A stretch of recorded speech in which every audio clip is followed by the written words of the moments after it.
Hey everybody, few selections at Goodwood on the GG column tomorrow. The first of those comes in at 1:15, that's Ruyat at 4-1. The favourite for this race, the Stewards Cup Consolation race, and he's the most progressive horse in the field. He dismantled his field last time at Salisbury by 7.5 widening lengths.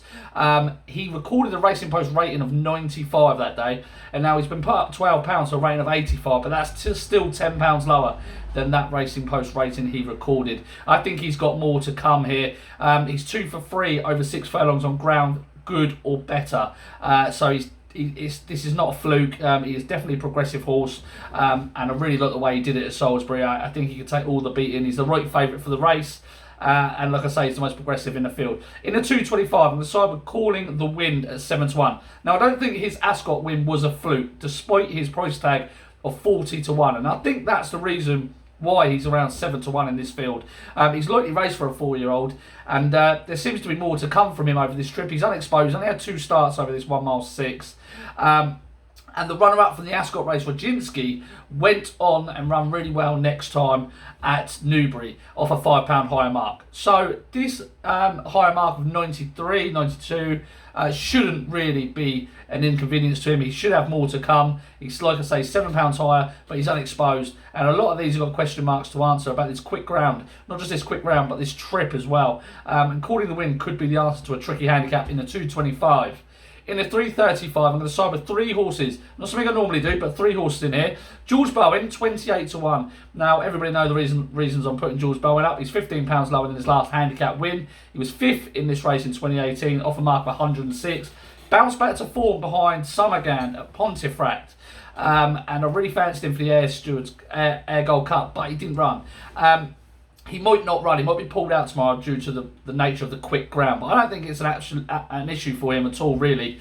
But this horse blew the start last time, lost about 6 or 7, 8 lengths at the start, had no run at all. So just forgive him that and think of him as coming in on the back of that Pontefract run, and he's 28-1. He's far too big in the market, I think, in my mind, off this low handicap mark. The other one is Swindler. Another one, forget his 2 runs at Newmarket. He hates the place. I don't know why Connections continue to run in there. He hates it.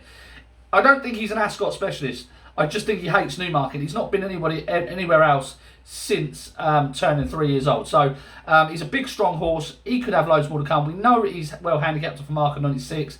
This could set up really well for him because they go really hard early on here in this race and in the Stewards Cup later on in the day, and it just could suit his hold-up style. So Swindler 14-1, and the other one is Watan at around 18-1. This had the potential to be a group horse last term, and he returned with a decent effort, being beaten by today's favourite by 2.5 lengths. However, he just tired in the closing stages. Now, that's to be expected. He was off a 300-odd day layoff, and I think he's going to take another step forward here. He's off a mark of 103, and if he's to return to the form he showed behind the likes of Jash and Phoenix of Spain as a 2-year-old and a 3-year-old, I think he could run away with this. But 18-1 is more than fair about him.